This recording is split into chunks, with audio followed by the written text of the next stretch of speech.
stepped up over the course of this last week. This has been historic, unprecedented, record-breaking week. We started with flex alerts as early as last Wednesday. We thought we'd be done by now. This heat wave now looks to be extended into this weekend. We'll start seeing some cooling on Saturday and Sunday, but over the next 2 days, we're still going to have to be mindful of work yet to be done.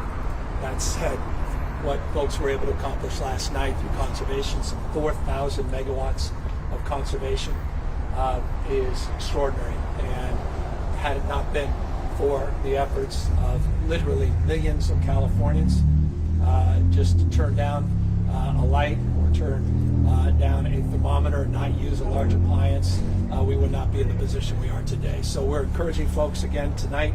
We're looking well over 50,000 megawatts. Again, we hit just shy of 52,000, which was record-breaking yesterday. Over 50,000 tonight. Looks like, based on the moment projection, this changes hourly, another 50 to tomorrow night as well. So there's still work to be done. Let's not run the 90-yard dash. Everybody's done an incredible job getting us through this, and we'll do our part to make sure we never have to go through this again. And that's the continued transition to more battery storage, continued transition to more energy and backup supplies, new strategic reserve that we got through the legislature. So $4.2 billion was just passed. Will provide an additional 4,000 megawatts by 2024. The batteries have proven to be extraordinarily successful. We've provided upwards of 4,000 megawatts just the last 2.5 years of new battery storage, and they've been working. That's, by the way, 10x where we were just 3 years ago, and that's been determinative in terms of getting us through. Of course, we're dealing not just with heat, but drought. About 1,500 megawatts down just in hydroelectricity. And so it's the combination of all of these things stacking up in the unprecedented nature that puts us in this position. A position, again, not unique to California, Southwest, experiencing record-breaking temperatures as well. With that, of course, I'm happy to take questions. Governor, first off, nice outfit. In terms of, in terms of the text message that went out, we saw an actual drop-off after that happened. Can you talk about the decision to send that message out and the danger of doing that too often as well? Well, 27 million of those text messages have went out. And within 45 minutes, we saw roughly 2,600 megawatt reduction in usage. Had that not happened, we would have had some episodic load reduction. That was extraordinary. The challenge is, you're right, you overuse that, it begins to dilute itself. And so I'm hoping we don't have to do that again. If we do that again, please take it seriously. We don't do that lightly. In fact, we spent the last 4 or 5 days debating the merits and demerits, and being fully candid with you, of even doing so. And then it was a decision that we needed to make in order to test the theory that this could be a game changer, and it turns out it was. Should Californians be preparing for rolling blackouts tonight through Saturday, and what should they do to prepare? Well, do everything you've done. People have been extraordinary. I mean, by setting pre-cooling your home. It's the most important thing. When you're at work, just pre-cool the home. Close the drapes to the extent you can, or blinds, and pre-cool your home, and make sure that thermostat's above 78 degrees. Still feels cool beyond words. I walked in at 78 degrees and felt like I needed a jacket because of the distinction between the elements outside and on the inside.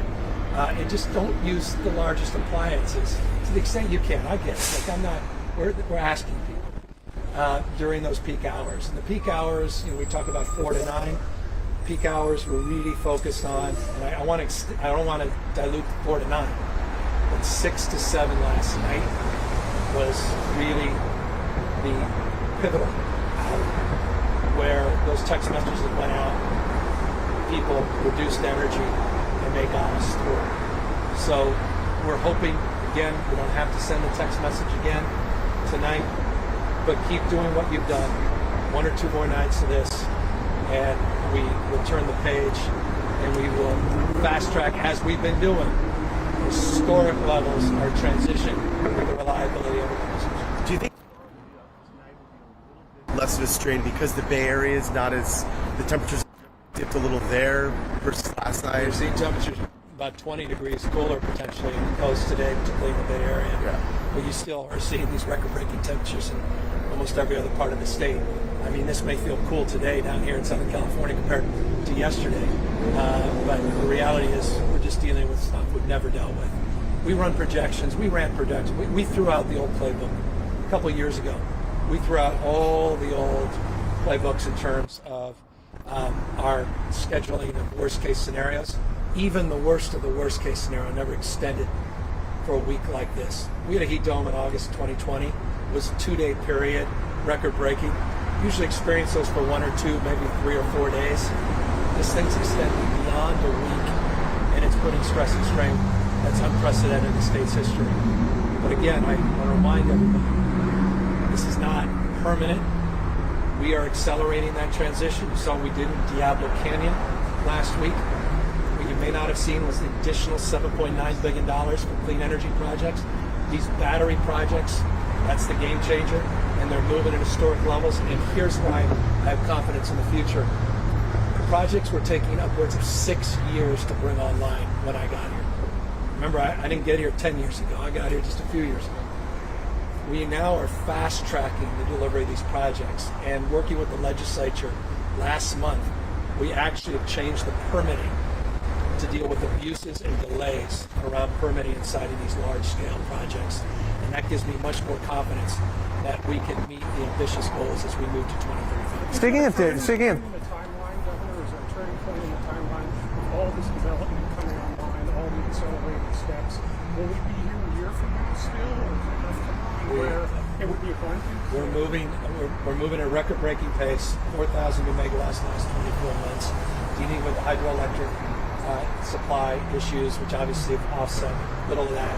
Our exports, or rather imports, were effective yesterday. Our imports were about 8,000 during that peak hour, which was significant, shoring up those contracts and shoring up these battery supply projects in particular. And with the fast tracking now of the permit and the money that we just passed, unprecedented resources plus with the federal government, I'm confident that with that acceleration, with our head down, mindful of this moment, never to go back here again, that we will be in a much better position than ever been in this next year. You're talking about imports. Yeah. We were hearing some reports that individual cities had instituted like rolling blackouts. Fieldsburg posted about that. Is that something that your office has heard about? And what would you say to completely independent of the state? The state ISO, which is the independent system operator, did not direct any load reductions. Period. So there were localized decisions as it relates to issues related to extreme heat and extreme utilization of resources, which are not atypical in an environment where you've extended the peak use of some of these older plants in particular, where there were some local decisions made that had nothing to do with this. Wait. Going forward, those individual I'm not going to judge every single one of those incidents because of the decisions that need to be made at the local level. But we're mindful that reliability at scale is a bottom-up, not top-down phenomenon. These are decisions not just with the 3 large investor-owned utilities, Southern California, Edison, obviously, and PG&E, but it's the CCAs, which are these community choice aggregators, and a lot of local decisions that are made in terms of the reliability of their aged transmission lines, their grid, etc. Can you talk a little bit more about what else you can do to entice or encourage residents to conserve energy as this heat wave continues? And then also a second question separately. We're hearing a lot of criticism elsewhere where California can barely keep the lights on if we're having to bring Diablo Canyon back online for a longer period of time. What does it look like when we have 100% electric vehicle sales into 2030? With this challenge of climate change and these heat waves, what kind of challenge does that pose to California's ability to lead on this issue? Modest. The electric vehicle transition. If you're certain networks, you're not interested in facts because they get in the way of your argument. Asserting yourself is more interesting, obviously more potent politically, and I understand that. Let me give you facts. the current peak utilization of the entire electric grid for electric vehicles today, and we have more electric vehicles than any other state in the nation by a huge factor, a large factor, is 0.4%.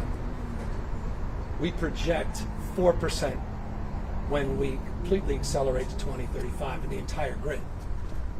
Meanwhile, we're stacking unprecedented new resources on top of that over the course of the next decade and a half. So that's insignificant in terms of the ultimate transition. They don't like those policies. They want to double down on the Texas approach, which is more coal, more natural gas. You saw how well that worked last February. All that coal, all that natural gas, and you had 3 full days of blackouts there. I'm not trying to cast aspersions here. I just want some objective facts. That didn't do enough to deal with their extreme weather. And so we're all dealing with extremes that scientists even are mesmerized by, that they predicted 5, 10, 15, 20, 30 years from now that we're experiencing in real time. Speaking of Diablo Canyon, we spoke last week with Energy Secretary Jennifer Granholm, who said that nuclear is a lot safer now than it was years ago. She encouraged California to rethink maybe adding more nuclear. Any thought of that? Well, look, we've been reaching 100% electricity on a pretty consistent basis this year. We've run days where we're at 100% already. The question is capturing that electricity and storing it during those off-peak hours in terms of the generation. 4, 5, 6, 7, 8, 9. And that's where battery storage becomes so foundational. You scale your battery storage, that's not necessary in terms of the approach that we've taken. Now, what I wanted to do with Diablo Canyon, why it was so important, is that will allow us to de-risk into the next few years, and it goes to your specific question. We will stack Diablo, and as we move all of these renewables, we will stress test them in the extremes.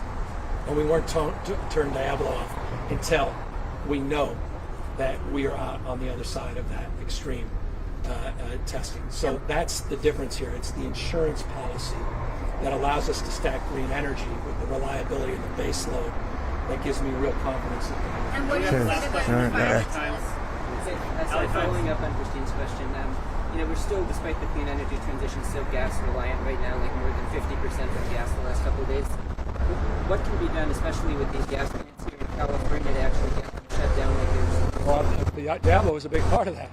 Again, as we move to this transition, we want to end the extension of the one through cooling plants and these backup generators. The strategic reserve that many people had very strong opinions about was 630 megawatts of our solution already. It's going to be 4,000 megawatts of the solution by 2024. Just that. That doesn't include all the new renewables that will be coming online in battery storage. So we all want to accelerate the elimination of the gas, but it's a sober reminder of reality. You talk about the way the world is, you can hold hands, you can sit there and pray, or you can deal with facts on the ground. The facts are pretty acute, pretty extreme, and that's what we're dealing with, and that's why we had to utilize those resources the last couple of days. So we're fully committed to accelerating the elimination and transition. Is California exporting power right now? That during the wildfires, that 2035 was too long to wait for 100% clean energy. Do you still feel that way? Well, you just saw what I did with the climate package, so you know my position on that. Well, 2035, 2030, but not that 100%. Well, I did what I could with the legislature. We got 5 out of 6 big climate packages, most progressive and aggressive climate package done of any state in the United States history. We put $54 billion to back it up. It's one thing to talk about things, have goals, it's another to actually back it up with real resources, and of course the Infrastructure Reduction Act, which will add hundreds of millions of dollars of additional resources. So we pushed as far as we could, and we broke through and did more than anyone thought was possible with the legislature. I couldn't be more proud of that. And you think we're done? Quite the contrary. It's an iterative process. This is just 3.5 years of winding up, and we're looking forward to getting this thing over into the next, into another space. That said, we had about 8,000 megawatts of imports during the peak hours between 6 and 7, and we have firm contracts that are part of that arrangement with other states of about net 1,500 that we're exporting. And so it's that dialect, that relationship with the energy producers, the equivalent of ISOs in other states, that import-export market that is, in essence, the export component and the import is net 8,000 imported megawatts and a modest amount of export based on the firm contracts. Without those firm contracts, you renege, that impacts our imports as well. And all of that is constantly subject to renegotiation, constantly subject to iteration. We do after-action reports on all incidences like this. We look at every contract. We look at the stacking of our reliability estimates based upon supply chains, based upon how the pandemic impacted things, based upon now Diablo as a new entry into the debate and discussion. All those things play out to make fundamental determinations. Thank you. Just one quick follow-up on Diablo. You just mentioned it earlier. You said that you wanted to keep the plant running until all new energy coming online can be tested, and you were confident about that. Did you mean within the 5-year window that's been approved? Well, I mean, we did. Or could it possibly run longer than that 5 window? Well, everything's possible. If you don't believe the possible, then you don't believe your own eyes and what you've all experienced this last week. I mean, we saw some extreme modeling that even the world's greatest experts said, well, you know, that's right. And now we're experiencing in September over an extended week. So, you know, transition is not our problem. Climate is. Reality is. And we're in a reality-based business here. And as conditions change, we need to adapt. You cannot be rigid in life. Remember, I was the one who led the effort to shut it down. And here I am leading the effort to open it back up. Because you have to understand what you understand, which is fundamentally things have changed. Mother Nature's fury is now here, and it's present. And it creates a dangerous prospect if we're going to deny it from an ideological perch when we have to realize the realities of it from a pragmatic. But couldn't that also be true for adding more nuclear power? Thank you. Well, You signed the fast and you don't want to Are you worried that disinformation is seeping into some of these emergency alerts? It seems like some people are rooting for blackouts in California. Well, you know, those kind of folks, they're going to have a harder time sleeping at night if that's what they're rooting for than they are even with this heat. Thank you, everybody. All right. Thank you, Governor. Thank you, Governor. That was filed last night. Do you have any comment on that referendum? Thank you. There was a referendum on